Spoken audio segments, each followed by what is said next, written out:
G'day, I'm Dan. And I'm Kristy, and we call Canberra our home. We work, we parent, contribute to our community, living the Australian suburban dream. With 4 kids, a dog, 2 businesses, large extended family, friends scattered all over the globe, we struggle at times. But we do it all by embracing the crazy. And this helps us laugh, smile, cry, and brings meaning to our lives. So join us and share the journey of our modern Australian family madness and embrace the crazy.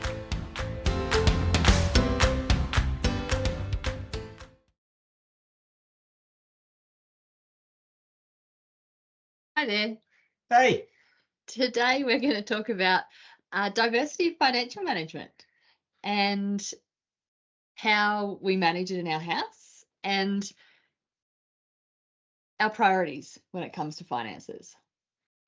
Yeah, this is I guess something that I wanted to talk about. I think it's something that a lot of people don't talk about in their relationships, and it's like one of the cornerstone areas that you need to make sure that you're continually talking about, continually sharing, continually reevaluating and updating, because it really affects so much of your relationship and it can cause so much stress. And I know we've seen lots of relationships where it has caused stress. It's caused stress in our relationship lots of times as well. So I think, yeah, being open about what we do and how we do things and what we've learnt, I thought was really worthwhile sharing and giving you some insight into how we work day to day. Yeah.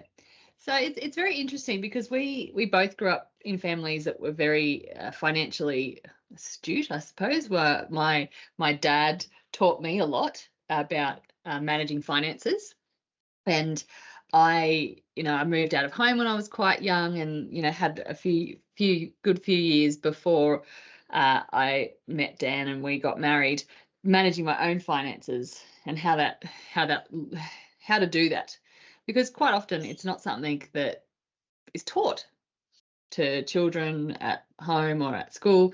And so it was really important that for myself and for my children, that I passed on what I had learned and what my experiences over time. So I don't know if you have had a similar experience, Dan. Yeah, I think I would say there were some things that our parents really instilled in us, and then there were things that you just saw where you learnt by seeing as well. I think one of the things that we're talking about today is super, and I know my dad was absolutely obsessed with super and would talk about it all the time and talk about the importance of putting in more, even when you don't even have it. Make sure you're putting in more, because it'll continue to compound and really, set you up for the future. So that was always something that I know he talked about so much, and that was instilled in me. But yeah, I think there's lots that you learn day to day, and I think you got to be so open with this. Like, if you've got kids, really making it visible and really involving them and helping them understand what you're doing and what you're thinking, so that it's not a special conversation or a one-off conversation, that they hear it all the time. They know what's happening. They know how we're doing things and what we're thinking and why we're doing these things this way, and what's really hard, what we find hard and what we find challenging and what we're working through. I think, you can't obviously share everything and talk to them about everything because they just won't get it, but really giving them a bit of an early starting point so they've got some good ground base of what's important, and how we like to work, and talk about it. Yeah, and I think those conversations, not those harder conversations, but those conversations around the dinner table are really important as well. Particularly around our renovations is a big topic for our family at the moment. So that we have to do this and this, because financially that's what we're able to do, and then we'll do a next part, and we're explaining that to the kids, letting them know that, and that they have to understand that we have to earn money to be able to spend money, and things cost money, and all of those really lifelong skills that are really important. So we'll start today with how we managed our money when we first got married, and we took the traditional approach, didn't we? Which didn't. And what I mean by the traditional approach is, I was the one who started looking after it, and I thought I really knew what I was doing, and I'm not very good at details day to day, and I started dropping the ball very quickly, and so you jumped in. I did, and I'm not really sure how that happened. I am. I recall very okay. clearly. There were a couple of, I think there was 2 or 3 bills for the same organisation that I didn't pay, or I paid late in a row, and we got a fine. And I think that was just the boiling point where we said, we can't keep doing this. There's got to be a better way. How do we get this sorted out? And the better way was you looking after it and managing it and driving it. Yeah, and I think it's been I think it's been successful ever since. We haven't really had that many bills that have been paid late since in the last 20 years. So I think I'm doing quite well. And as you said, you have your strengths, and so do I, and the organisation and the planning, and that tends to be my strength, which is great. And and I think that's a really important thing as well.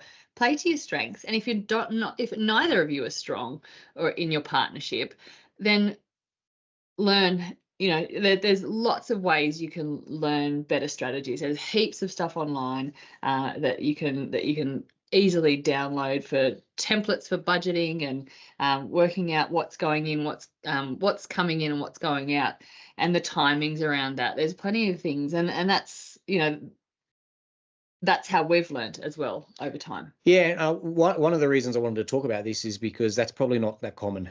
No. It's not that common that you look after that. Well, you're the one who's been off and looking after kids and all of those things. But I wanted to talk about that because I think it's really important. And I love the fact that you were looking after it for a number of reasons. One is because obviously it fixed our issues that we had, which I was, talked about before. But more importantly, it gave you really good insight and knowledge into how we needed to do things. And I really like this area and I really care about it. And so I'm interested in it. And so I know not everything, but I know lots about it. And I talk to lots of people about it. But now I feel like we collectively know a lot, and you've done a lot, and we both complement each other. And I think that's really important in a relationship. And you often hear that, one person knows everything and the other person knows nothing. Yeah. And that always scares me so much because I think, how could you not involve yourself in this process? And I get people don't care or aren't interested, but of course you're interested. You want to know how much money you have. You want to know how much you don't have. You want to know what you need to do and what you can't do. And this basis helps you understand that very clearly. And so for me, this is such an important part. And you don't need to own it all. Like, I think working as a team here is actually hugely valuable because you both bring great skills to the party, and how you best use those actually allows you to deliver a better outcome overall. And I think both, in a partnership, both partners having buy-in, both having an emotional investment in their finances is really, really important. Having that working knowledge of, well, this is what's coming in, this is what's going out, and being able, not being across everything entirely in every single line in the budget, but being able to have some understanding, and also just understanding of how the finances in your family work. Do you have a mortgage? Who is it with? How many bank accounts do you have? How many credit cards do you have? It's just even those basic things. It's really important for both members of your partnership to understand. And I'm a great advocate for women taking the leading role in this, because I think it's really important as women. We often have time off and have children, and we go back to work part-time, and our super can suffer, and our wages are lower. And I think it's really important as a woman to have a lot of buy-in to this financial management of your family finances, because it empowers you. And I've learned a lot just from doing my own research into super, into shares, into incomes, into all of these different things. And it's given me the power to go to Dan and say, I think we should do X, Y, Z rather than A, B, C, because these are the reasons why. And I think that's worked really well for us. Yeah, I agree. I think and I don't want it to come across as in I'm an approver or anything like that, because it's not that. It's the opposite of that. It's more you bouncing off the idea and saying that's a good idea, or why do you think like that, or and things like that. And I think that's part of the value of that conversation that we have, is that you're not a risk taker, I'm a risk taker. So we then meet in the middle, which is a good outcome for us and our family. And so it really helps us work together really, really nicely here. I wanted to talk about a few things that we have delved into and learnt lots more about, which is, shares. Shares is complicated, and it's really, it seems like all these guys in suits and girls in suits that talk about the market, and you need to know all this detail, and it can get really hard. But I think we've taken some basic advice from some simple people and tried to apply it in a small and simple way. And I guess, whether that's shares, property, or nothing, just savings, whatever it is that you do, I think really trying to delve into how it works and, what are the benefits, and testing the waters. Like, I always get scared when people try and take big moves quickly. Like, I think we've really etched away at little things over periods of time, and that's how we've helped learn. That's how we've actually seen the results and not. So I think that's a really good part of this process and approach, is that you just keep testing the water on things, and you'll start to build more and more confidence. This isn't like a switch where you jump in all in or all out. It's just an iterative process that you really build on over time. And it's not it's not a, you do it once and you do it well. You have to constantly be, not constantly, but you need to be checking in. And if you're in the share market, you need to be monitoring how that's going and what's going well. And, it doesn't need to be a daily thing, doesn't need to be a weekly thing, but having those annual checks, or that 6-monthly checks of where things are, where you want to be going, are you on target, really, really helps. And we always do this year in review and a planning session for the at the beginning of the year, and we look at our financial goals, and we look at where we've come from, and what we're aiming for, and we always have an end game, don't we? In our minds, financially, this is where we want to be, and a huge priority for us is super. Yeah, I think the looking at the financials, it's much more than annual. You need to be really doing it week to week, month to month. There's things that you look at that you need to be managing closely, and really want to be across what's coming in, what's coming out. I think that's a part that you can get stuck on really quickly. There's always, as having a family, there's just things that always crop up, and really trying to prepare for those, manage those, is really crucial to helping manage the peace and make sure that you've got the ability to be able to do what you need to do. Definitely. Let's talk about super for a second. So I've been dying to talk about this. So I think a question that it's funny when I talk to our friends or family about is, I know when we want to retire. Yes, we have a date. Now, I actually know when I want to do that. Most people don't know that. I also know how much we're going to need to be able to live in retirement post that start date.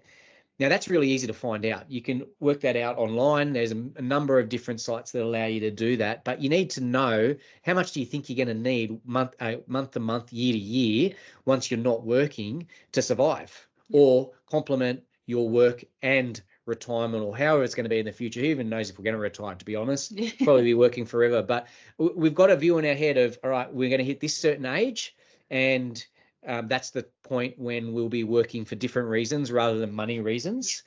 And we know at that point how much we need to have year on year. We've also calculated if the shares and investments and things that we have, what they'll continue to return year on year, so that we know that we've got the right amount of money. And it's not extravagant, so please don't think that. It's very basic. It's very simple. It's on an Excel spreadsheet. We've used some really basic formulas around, the percentage growth per year and drop per year that you'll see in most super funds do this.